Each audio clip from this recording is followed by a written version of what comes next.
Interviewin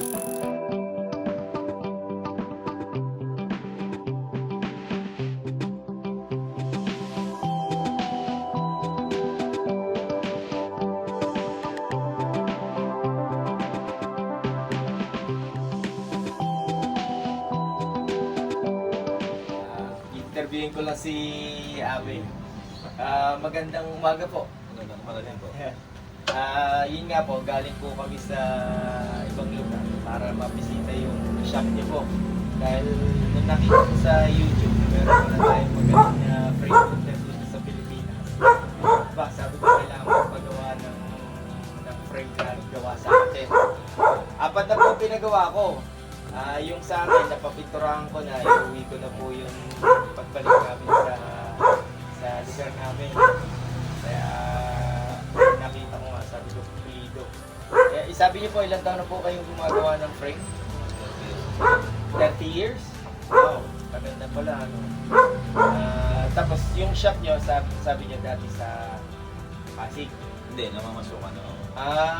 Okay. Tapos, nag-start kayo yung sarili niyo na Diyan sa Panong. Dito rin. dito rin, yung sarili niyo na ilang years na kayo? Ayun, gano'n na po. 30 years na. Oh. Ang mga nagsimula po ba kayo sa fixie o yung mga fixed gear o road bike na talaga? Halos lahat. Matiintig. Pati mountain bike gumagawa na rin kayo? Okay. Kasi wala pa nang fiction. Oo. Lang. Kasi yun ang mga nakita ko ng mga kabataan yung mga fixie. Kaya magaganda yung pagkakagawa. So wala po kayong trabador, kayo lang talagang tumitira? Meron. Dalawa. Okay. Pero lahat po ng frame na ginagawa, dumadaan po sa inyo? Ako lahat ang gumagawa. Sila lang naglilinis. Linis lang. So yung apat na pinagawa ko, talagang kamay niyo? Ako lang naman talaga gumagawa.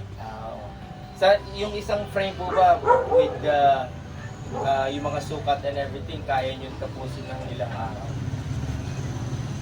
Ang paggawa ko kasi noon, hindi naman tuloy-tuloy. Pag mainit, bibitawan. Gagawa ka na magawa. Siguro mga isang linggo, mga 6 na frame. Wow! Dami rin po. Hopefully, pag susunod na project ko, try ko yung Promoli naman. Kasi pinagawa ko this time is yung high sensitive. Marami dito sa ating Promoli. MP Tryon, mga Columbus. Yung Columbus. Yeah. Iba na lang kung gusto nyo ng ibang brand, wala sila. Pwedeng magpadala ng tubo, gano'n? Pwede po, maraming nagaganon. Tapos sa iyo lang yung talaga yung ano. Last year nga, marami akong ginawa, mga Richard Sachs. Yun, yung Richard Sachs. Kayo na rin ang tumitira dito. Pinapadala nila. Okay. Mga lugs, kaya niya ba yung mga lugs? Yung parang mga tipong Colnago ba? Okay.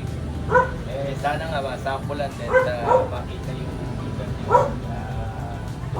Yun lang.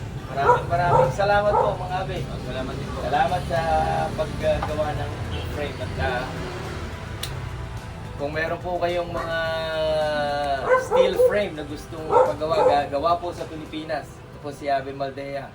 Maraming salamat po.